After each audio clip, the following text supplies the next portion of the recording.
Hello বন্ধুরা, তোমরা সবাই কেমন আছো? আশা করি সকলে অনেক ভালো আছো। আমিও তোমাদের ভালোবাসা ও সাপোর্টে অনেক ভালো আছি। বন্ধুরা, তোমরা আমাকে যে পরিমাণে সাপোর্ট দিয়েছো, তাই আবারও তোমাদের জন্য হাতের কাজ করার নতুন আরও একটি গল্প নিয়ে হাজির হলাম। চলুন ভিডিওটি শুরু করি। আমার নাম স্নেহা। ধনী পরিবারের 4 ভাইয়ের একমাত্র বোন। বাবা মা অনেকদিন আগেই মারা গেছেন, কিন্তু আমার দাদারা আমাকে বাবা মায়ের অভাব কোনোদিন বুঝতে দেয়নি। আমি এত আদর আর ভালোবাসায় বড় হয়েছি যে তারা কোনো কিছুর অভাব কোনোদিন বুঝতে দেয়নি। আমি যা চেয়েছি তাই সঙ্গে সঙ্গে পেয়েছি। আমার বড় দাদা গ্রামের মোড়ল, আর ছোট 2 দাদা বিদেশে পড়তে গিয়েছিল, কিন্তু আমার পড়াশোনা করতে ইচ্ছে হতো না। আরেক ভাই গ্রামে ডাক্তারি করত। আজকাল দেখি ছেলে হোক বা মেয়ে, সবারই মোবাইল আছে, তাই আমি আমার দাদার কাছে একটা স্মার্টফোন চাইলাম। আমার বড় দাদার সাথে সাথে আমাকে একটা নতুন স্মার্টফোন কিনে দিলেন। এটা পেয়ে আমি খুব খুশি।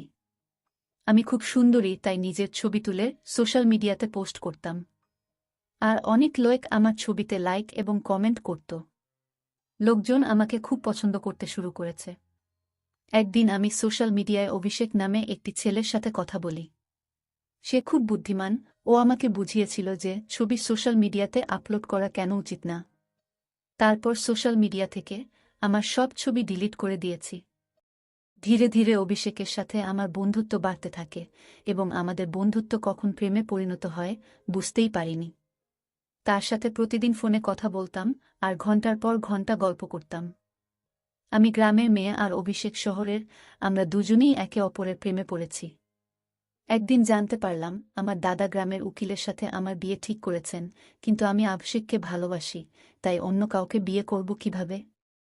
আমি আমার বৌদিকে অভিষেকের কথা বললাম। যখন বৌদি দাদাকে বলল অভিষেককে আমি ভালোবাসি, তখন দাদা আমার হাত থেকে মোবাইল কেড়ে নিয়ে আমাকে বলে, ওই ছেলের সাথে কথা বলবি না, সোশ্যাল মিডিয়ায় দেখে কারো প্রেমে পড়া ঠিক না। এই ধরনের মানুষরা সব সময় প্রতারক হয়, যারা মেয়েদেরকে প্রেমের ফাঁদে ফেলে প্রতারণা করে। কিন্তু অভিষেক এরকম না। আমি দাদাকে বোঝানোর অনেক চেষ্টা করেছি, কিন্তু দাদা আমার কোনো কথা শোনেননি। দাদা আমাকে অভিষেককে ভুলে যেতে বলেছিলেন, কিন্তু আমি ভুলতে পারিনি। একথা আমি অভিষেককে বললে অভিষেক আমাকে বাড়ি থেকে পালিয়ে যেতে বলে। আমি দাদাকে অনেক বোঝানোর চেষ্টা করেছি, কিন্তু দাদা বোঝেননি। তাই একদিন রাতের অন্ধকারে গোপনে বাড়ি থেকে পালিয়ে অভিষেকের দেওয়া ঠিকানায় পৌঁছাই। অভিষেকের সাথে দেখা হওয়াতে আমি খুব খুশি, কারণ অভিষেককে প্রথমবার দেখেছি। আমাকে দেখে অভিষেকও খুব খুশি। অভিষেকের ফ্যামিলিতে কেউ নেই, ও একটা ভাড়া বাড়িতে থাকে। আমরা দুজনে কোর্ট ম্যারেজ করে স্বামী স্ত্রী হই। সংসারকে সুন্দরভাবে চালানোর জন্য অভিষেক খুব পরিশ্রম করত। আমি অভিষেকের সাথে খুব খুশি। আমি বাড়ি থেকে পালিয়ে এসেছি, তাই হয়তো আমার দাদারা আমাকে খুঁজে বের করার চেষ্টা করেছে, কিন্তু তাতে আমার কিছু যায় আসে না। আমি আমার স্বামীকে নিয়ে খুশি। অভিষেক ও আমার ছোটখাটো প্রয়োজনের যত্ন নিত। আমি আমার জীবনে এই সিদ্ধান্ত নেওয়ার জন্য কখনো আফসোস করিনি, কিন্তু একদিন আমার সাথে এমন ঘটনা ঘটল যা আমি কখনো কল্পনাও করিনি। একদিন আমি ফোন পেলাম, আমার স্বামীর অ্যাক্সিডেন্ট হয়েছে। আমার পায়ের নিচ থেকে মাটি সরে গেল। দৌড়াতে দৌড়াতে হাসপাতালে গিয়ে দেখি আমার স্বামী মৃত্যুর কোলে ঢলে পড়েছে। মানে আমার সারা জীবন নষ্ট হয়ে গেছে। যার জন্য আমি গ্রাম থেকে শহরে এসেছি। আজ সে আমাকে একা রেখে চলে গেছে। কাঁদতে কাঁদতে আমি অজ্ঞান হয়ে গেলাম। সেই অবস্থাতেই স্বামীর শেষকৃত্য করেছি, কারণ এই শহরে আমার স্বামীর নিজের কেউ নেই। আর আমারও স্বামী ছাড়া কেউ নেই, কিন্তু সেও আমাকে ছেড়ে চলে গিয়েছে। এখন আমি সম্পূর্ণ একা। আমি কখনো ভাবিনি আমার সাথে এমন হতে পারে। আমি খুব একটা শিক্ষিত না, এবং আমার যা কিছু আইডি ছিল সব দাদাদের বাড়িতে। আর আইডি না থাকায় আমি কোনো কাজও পাচ্ছি না। বিয়ের মাত্র 2 মাস পরে অভিষেকের মৃত্যুর পর আমি দাদাদের সাথে যোগাযোগ করার চেষ্টা করলে তারা আমাকে অস্বীকার করে, বলে তুই আমাদের জন্য মরে গেছিস, তুই আর এ বাড়িতে পা দিবি না। আমরা সারা গ্রামে বলে দিয়েছি তুই মারা গেছিস, আর একটা লাশ এনে গ্রামের সবাইকে দেখিয়েছি। আমি জানতাম যে দাদাদের কাছ থেকে আমি এরকমই উত্তরই পাব। কিন্তু আমি এখন কিভাবে বাঁচব? আমার মাথায় তো সমস্যার পাহাড় নেমে এসেছে। অভিষেক মারা গেছে 1 মাস হয়ে গেছে। কয়েকদিন আশেপাশের লোকজন আমাকে সাহায্য করে, কিন্তু কতদিন এভাবে কেউ সাহায্য করতে পারে? আমি ঘরের কিছু জিনিসপত্র বিক্রি করে কোনোরকম খেয়ে পরে বাঁচতে লাগলাম। কিন্তু ভাড়া না দেওয়ায় একদিন বাড়িওয়ালা আমাকে বাড়ি থেকে বের করে দিলেন। এখন এমন খারাপ দিন এলো যে আমি রাস্তায় ভিক্ষা করতে বাধ্য হলাম।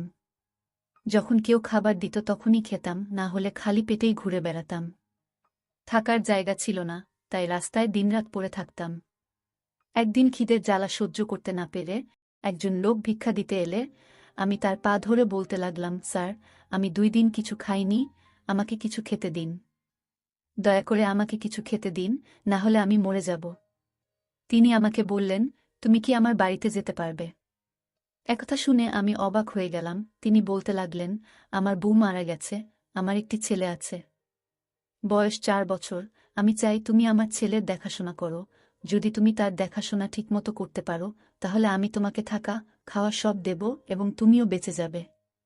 যাই হোক, আমার জীবন খুব কষ্টে চলছিল, আমার থাকার কোনো জায়গাও নেই। বাড়িওয়ালাও বাড়ি থেকে বের করে দিয়েছিলেন। এখন কেউ খাবার দিলে খাই, না দিলে না খেয়ে থাকি। তাই আমি সাথে সাথে রাজি হয়ে লোকটির সাথে তার বাড়িতে গেলাম। বাড়িটা অনেক বড় এবং সে খুব ধনী। ওই বাড়িতে উনি ছাড়া একটা ছোট বাচ্চা ছিল যার বয়স 4 বছর। উনি আমাকে খাবার খেতে দিলেন আর বললেন, আরামসে পেট ভরে খাও। প্রথমে তো আমি পেট ভরে খাবার খেলাম। খাবার খাওয়ার পর তিনি আমাকে বললেন, তুমি এই বাড়িতে আরামে থাকতে পর, এখানে তোমার কোনো সমস্যা হবে না। এই বাড়িতে শুধু আমি আর আমার ছেলেই থাকি। এবার তুমি বলো তুমি কে? আমি বললাম, আমার নাম স্নেহা এবং আমি খুব ধনী পরিবারের মেয়ে ছিলাম। আমি আমার 4 ভাইয়ের একমাত্র বোন। আমি সোশ্যাল মিডিয়ায় একটি ছেলের প্রেমে পড়ে গ্রাম ছেড়ে এখানে আসার পর আমাদের জীবন সুখেই চলছিল। তারপর একদিন আমার স্বামী দুর্ঘটনায় মারা গেলে আমার উপর আকাশ ভেঙে পড়ে এবং আমাকে রাস্তার ধারে ভিক্ষা করতে বাধ্য হতে হয়। 2 দিন কিছুই খেতে পাইনি, তাই আপনার পায়ে পড়ে মিনতি করেছিলাম, আপনি আমাকে সাহায্য না করলে আমি না খেয়েই মারা যেতাম। লোকটি তখন বললেন, তুমি আমার বোনের মতো, তুমি এখানে থাকতে পারো, কিন্তু বিনিময়ে তোমাকে আমার ছেলের দেখাশোনা করতে হবে। আমার বউ মারা গেছে, তাই আমি ছেলের যত্ন নিতে পারছি না। আমার একটা মেয়ে দরকার, যে তাকে মায়ের মতো মানুষ করতে পারে। তিনি আমাকে তার ছেলের সাথে পরিচয় করিয়ে দিয়ে বললেন, এটা আমার ছেলে এবং এর নাম আকাশ। এর জন্মের পরপরই এর মা পৃথিবী ছেড়ে চলে গেছে। আমি কোলে নিয়ে তাকে আদর করতে লাগলাম। আমি ভাবতে লাগলাম, আজ যদি আমার ছেলে থাকত, তাহলে সেও এর মতো হতো। আমিও বিয়ের 1 মাস পর গর্ভবতী হয়েছিলাম, কিন্তু আমার মিসক্যারেজ হয়, তাই মা হতে পারিনি। আমি আপনাকে কথা দিচ্ছি যে আমি একে নিজের ছেলের মতো মানুষ করব। আমি আকাশের যত্ন করে খুব আনন্দ পেতাম। আমার একমাত্র দায়িত্ব ছিল আকাশের যত্ন নেওয়া, তাকে সময়মতো খাওয়ানো, সময়মতো ঘুম পাড়ানো, তার জামাকাপড় পাল্টানো ইত্যাদি। বাকি সব কাজ করার জন্য অন্য লোক ছিল। একদিন সকালে ঘুম থেকে উঠে দেখি আকাশ বিছানায় নেই। আমি উঠে বাইরে এসে মালিককে জিজ্ঞেস করলাম, আকাশ কোথায়, সে তার বিছানায় নেই কেন? বাড়ির মালিক বললেন, সন্ধ্যার মধ্যেই ও বাড়ি ফিরে আসবে। আমি তাকে জিজ্ঞেস করলাম, আকাশ কোথায় গেছে আর সন্ধ্যা বেলা কোথা থেকে ফিরবে? কিন্তু তিনি আমার কথার কোনো উত্তর দিলেন না। তিনি বাড়ির মালিক, তাই আমি তাকে খুব বেশি জোর করতে পারিনি, কারণ সে যদি আমাকে বাড়ি থেকে বের করে দেন, তাহলে আমি কোথায় যাব? প্রতিদিন সন্ধ্যায় আকাশ বাড়িতে আসত। রাতে ঘুমানোর পর সকালে ঘুম থেকে উঠলে দেখি আকাশ তার বিছানায় নেই, কিন্তু সন্ধ্যায় সে ফিরে আসত। যখনই আমি মালিককে আকাশের কথা জিজ্ঞেস করতাম, তিনি কোনো উত্তর দিতেন না এবং বলতেন, তুমি এইসব বিষয় থেকে দূরে থাকো, তার সম্পর্কে অত কিছু তোমার জানার দরকার নেই, তোমার কাজ কেবল তার যত্ন নেওয়া এবং তাকে ভালো করে লালন পালন করা। তাই তোমাকে যে কাজ দেয়া হয়েছে তুমি শুধুমাত্র তাই করো। তারপর থেকে মালিককে জিজ্ঞাসা করা বন্ধ করে দিয়েছি। এক রাতে আমি যখন আকাশের সাথে ঘুমাচ্ছিলাম, মাঝরাতে চোখ খুলে দেখলাম যে আকাশ বিছানায় আছে। আমি দেখার জেগে থাকলাম, কিন্তু কখন যে ঘুমিয়ে পড়েছি বুঝতেও পারিনি। এবং সকালে প্রতিদিনের মতো আকাশ বিছানায় নেই। বাইরে বেরিয়ে কোথায় ওকে দেখতে না পেয়ে রুমে ফিরে এলাম। এর আগে কখনো ভাবিনি মালিক কি কাজ করেন। আমি শুধু আমার কাজ নিয়ে ব্যস্ত থাকতাম, এই বাড়িতে সব পাচ্ছিলাম, তাই বেশি কিছু ভাবিনি। কিন্তু একদিন কাজের মহিলাকে জিজ্ঞেস করলাম যে মালিক কি কাজ করেন। তখন সেই কাজের মেয়েটি আমাকে বলল যে তিনি একজন পুলিশ ইন্সপেক্টর। অবাক হয়ে আমি ভাবতে লাগলাম, আমি একজন পুলিশ অফিসারের বাড়িতে। একদিন দেখলাম একটি ফাইল মালিকের টেবিলে রাখা। আমি সেটি তুলে নিয়ে ভিতরে রাখতে যাচ্ছিলাম, হঠাৎ করে সেই ফাইলটা আমার হাত থেকে পড়ে, ওর ভেতর থেকে অনেক কাগজ বেরিয়ে পড়ে। আমি সেই কাগজগুলো গোছাতে গেলে সেখানে একটা ফটো দেখে আমি হতবাক হয়ে গেলাম। আমি অবাক হয়ে ভাবলাম, আমার স্বামীর ছবি এখানে কেন? ভাবলাম মালিক যদি জানতে পারে আমি এই ছবিটি দেখেছি, বা আমি এই ছবির কোটির স্ত্রী, তাহলে মালিক আমার কি অবস্থা করবে? ভয়ে তাই তাড়াতাড়ি সবকিছু গুছিয়ে ফাইলটি মালিকের ঘরে রেখে ফিরে এলাম।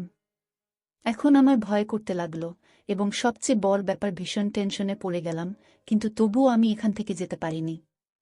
কারণ এই বাড়িটা ছাড়া আমার আর কোনো থাকার জায়গা নেই।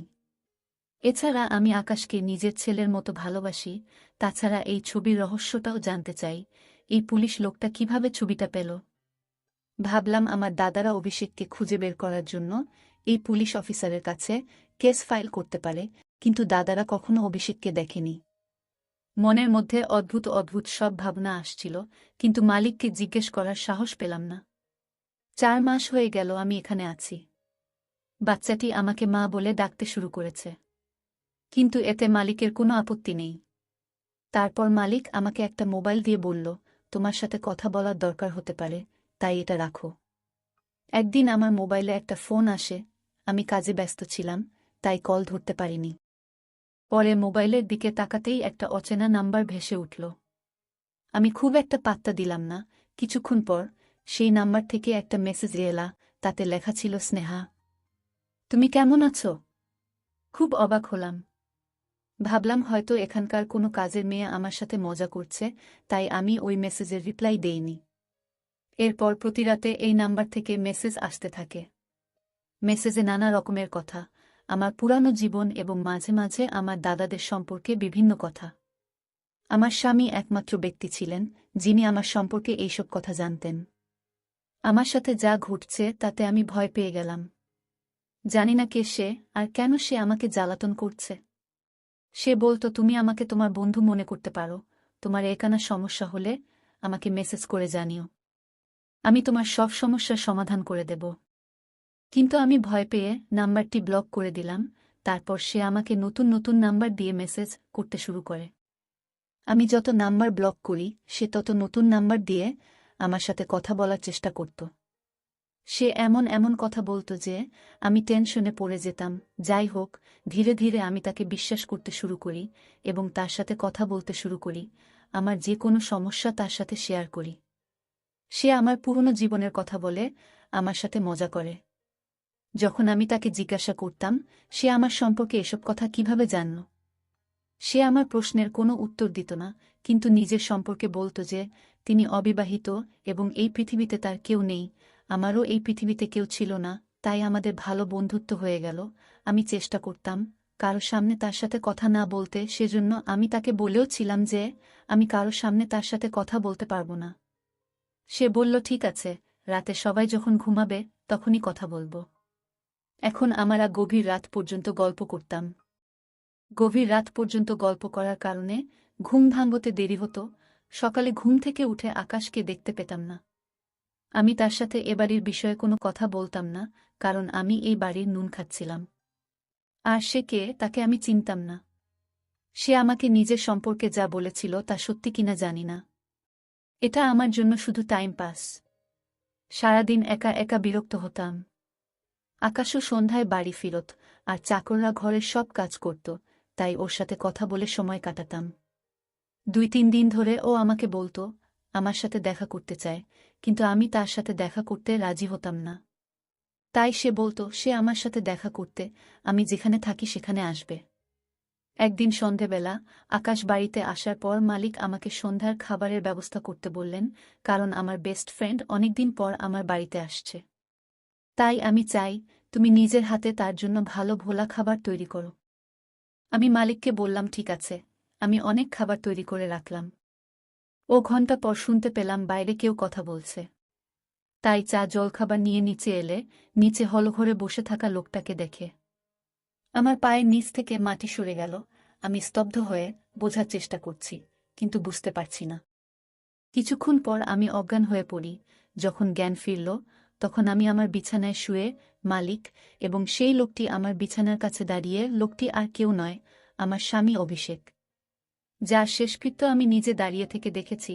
আমি হতবাক হয়ে অভিষেকের দিকে তাকিয়ে আছি। আমি বিশ্বাস করতে পারছি না যে সে আমার সামনে জীবিত দাঁড়িয়ে আছে। অভিষেকও আমার দিকে একমনে তাকিয়েছিল এবং তার চোখে জল দেখতে পাচ্ছি। অভিষেক আমাকে বলল, স্নেহা, বিশ্বাস করো, আমি তোমার অভিষেক, যে তোমাকে খুব ভালোবাসে। দেখ, আমি বেঁচে আছি। এই বলে সে আমার কাছে বসল। আমারও চোখে জল। আমি তাকে ছুঁয়ে দেখলাম। তারপরে নিশ্চিত হলাম যে সে সত্যিই জীবিত এবং আমার সামনে বসে। আমি তাকে জড়িয়ে ধরে খুব কাঁদতে লাগলাম। সেও আমাকে জড়িয়ে ধরে খুব কাঁদছিল। তার চলে যাওয়ার পর আমার সাথে যা যা ঘটেছিল তার সবই মনে পড়তে লাগল। আমি অভিষেককে জিজ্ঞেস করলাম, তুমি যদি বেঁচেই ছিলে, তাহলে কে সে ব্যক্তি যার শেষকৃত্য আমার চোখের সামনে হয়েছিল এবং যার মৃতদেহ আমি দেখেছি, সে কে? আমি অভিষেককে আরও বললাম, তুমি জানো যে তুমি ছাড়া এই পৃথিবীতে আমার কেউ নেই, তাহলে এতদিন আমার থেকে দূরে ছিলে কেন? আমি বলছিলাম আর কাঁদছিলাম। তখন অভিষেক বলল, এটা অনেক বড় ব্যাপার, অনেক রহস্য আছে, যা শুনলে তুমি চমকে যাবে। আজ আমি তোমাকে একে একে সব রহস্য বলতে চাই। তুমি যে রং নম্বরে কথা বলতে, সেটা আর কেউ নয় আমি। আমি তোমাকে বলেছিলাম যে আমি তোমার সাথে তোমার বাড়িতে দেখা করব। দেখো, আমি এখানে এসেছি। তখন আমার খেয়াল হলো, যে ছেলেটা আমার সাথে কথা বলতো, সে আমার সম্পর্কে এসব কথা জানত কিভাবে, যা আমি আর আমার স্বামী ছাড়া কেউ জানত না। কিন্তু অভিষেক যে বেঁচে থাকতে পারে, সেটা কখনোই ভাবিনি। অভিষেককে বললাম, তুমি বেঁচে থাকলে এতদিন কোথায় ছিলে? আমি সব কিছু জানতে চাই। অভিষেক বলল, আমি তোমাকে সব কথা বলবো। তুমি যখন বাড়ি ছেড়ে এখানে এলে আর আমাদের বিয়ে হলো, কয়েকদিন পর তোমার দাদারাও এখানে এসে আমাদের সম্পর্কের সব তথ্য নিয়ে যায়। যদিও তারা গ্রামের সকলের কাছে বলেছিল যে তুমি অ্যাক্সিডেন্টে মারা গেছ। এমনকি তারা একটা লাশ নিয়ে সকলের কাছে প্রমাণ করে যে তুমি সত্যিই মারা গেছ। কারণ গ্রামবাসীরা যদি জানত যে মোডালের রেবান বাড়ি থেকে পালিয়ে গেছে, তাহলে তাদের নাক কাটা যেত। আর আপমানের ভয়ে তোমার দাদারা গ্রামে মিথ্যাচার করে প্রমাণ করেছে যে তুমি মরে গেছ। কিন্তু তারা আমাকে শত্রু করে নেয়, যেহেতু তাদের বোনকে আমি বিয়ে করেছি। তোমার দাদারা আমাকে সর্বত্র খুঁজছে। একদিন তোমার দাদারা আমার মোবাইল নম্বর জানতে পেরে আমাকে ফোন করে হুমকি দেয় এবং বলে যে আমার সাথে সাথে তারা তোমাকেও মেরে ফেলবে। একদিন রাস্তা পার হওয়ার সময় একটা গাড়ি জোরে ছুটে আসছিল। আমি তো লাফিয়ে পড়ে কোনো রকমে প্রাণে বাঁচলাম, কিন্তু অন্য এক পথচারী দুর্ঘটনায় পড়ে প্রাণ হারান। তারপর আমি ওখান থেকে পালিয়ে আসি। তোমার ভাই ইচ্ছা করে আমাকে মারতে চেয়েছিল, তারপরেও তোমার দাদারা ফোন করে বলেছিল, এইবার তুমি বেঁচে গেছ, তাই ভেবো না যে তুমি প্রতিবার বেঁচে যাবে। তোমাকে না মারা পর্যন্ত আমরা থামব না। তোমার বাড়ির লোকেরা আমার জীবনের শত্রু হয়ে উঠেছে। আমার সাথে আরও অনেক ঘটনা ঘটেছে। প্রথমে আমি জানতাম না এগুলো তোমার দাদারা করছে, কিন্তু যখন থেকে হুমকি এফান আসা শুরু হলো, তখন বুঝলাম যে তোমার দাদারা আমার সাথে এসব করছে। আর যার বাড়িতে তুমি আছো, সে আমার ছোটবেলার বন্ধু এবং একজন পুলিশ অফিসার। আমি তার কাছে সাহায্য চাই এবং সে আমাকে সাহায্য করতে রাজি হয়। 1 মাস ধরে আমি জীবন বাঁচানোর জন্য বিভিন্ন জায়গায় দৌড়াতে থাকি। এরপরে তোমার জন্য চিন্তা হতে শুরু করে। জানতাম যে আমার বন্ধু তার বাড়িতে একা থাকে, তাই আমি তাকে বলেছিলাম যে তোমাকে কোনোভাবে তার বাড়িতে নিয়ে আসতে এবং ওকে তোমার বাড়িতে থাকতে দিতে, যাতে তুমি বিপদে না পড়ো। আমার এই বন্ধুটি যদি তোমাকে বলতো যে তুমি আমার বাড়িতে এসো, তুমি এত সহজে তার বাড়িতে যেতে রাজি হবে না, তাই সে ভাবল তার ছেলে আকাশকে বর করার দায়িত্ব তোমাকে দিলে তুমি রাজি হবে এবং সহজেই তার বাড়িতে থাকতে যাবে। এখন আমার সব সমস্যা শেষ হয়ে গেছে। আমার বন্ধু তোমার ভাইদের গ্রেফতার করেছে। আমি তোমার সামনে দীর্ঘদিন আসতে পারিনি, কারণ আমার বন্ধু আমাকে জেলের একটি কক্ষে বন্দি করে রেখেছিল। কারণ আমি যদি বাইরে থাকতাম, তবে তোমার দাদারা কোনো না কোনোভাবে আমার এখাজ পেয়ে যেত এবং আমাকে মেরে ফেলত। আমার বন্ধু জেলে আমার খুব খেয়াল রাখত, যতক্ষণ না আমার বন্ধু আমার দাদাদের ধরতে পেয়েছে, ততক্ষণ সে আমাকে জেল থেকে বের হতে দেয়নি। কারণ আমার জন্য জেলই একমাত্র জায়গা যেখানে আমি সম্পূর্ণ নিরাপদ। আমি অভিষেককে বললাম, আমার একটা প্রশ্ন আছে, যেটা মনের মধ্যে ঘুরপাক খাচ্ছে। আকাশ ভোরবেলা কোথায় যায়? তখন অভিষেকের বন্ধু বলতে লাগল, আমার স্ত্রী নেই এবং আমার ছেলের একজন মা দরকার। তোমার আসার 1 সপ্তাহ আগেই আমার স্ত্রী মারা গিয়েছিল। আকাশ খুব কান্নাকাটি করত। তাই আমি তোমাকে এখানে নিয়ে আসি। আমি টেনশনে ছিলাম যে আমার ছেলে তোমাকে তার মা মনে করবে কিনা, কিন্তু তুমি তার মায়ের জায়গা খুব সহজেই নিয়ে নিয়েছ। আর আমার ছেলে সকালে বোর্ডিং স্কুলে যায় এবং সন্ধ্যায় ফিরে আসে। আমার স্ত্রী অসুস্থ ছিল, সেজন্য আমি ওকে বোর্ডিং স্কুলে দিয়েছিলাম তার মনোযোগ অন্যদিকে সরিয়ে দিতে, এবং রাতে তাকে বাড়িতে নিয়ে আসতাম। তুমি আমার ছেলের খুব যত্ন নিতে। আমি তোমার কাছে ঋণী। অভিষেক তার বন্ধুকে বলল, তুমিও আমাদের অনেক সাপোর্ট করেছ। তোমার কারণেই আজ আমরা স্বামী স্ত্রী একে অপরের সাথে দেখা করতে পেরেছি। এখন আমরা দুজনেই আমাদের জীবনে খুব খুশি। আমার স্বামী চাকরি পেয়েছে এবং আমরা একই বাড়িতে থাকি। আবার অভিষেককে কাছে পেয়ে আমি খুব খুশি। আমার জীবনের সমস্ত সমস্যা কেটে গিয়েছে। ধন্যবাদ সবাইকে গল্পটা শোনার জন্য।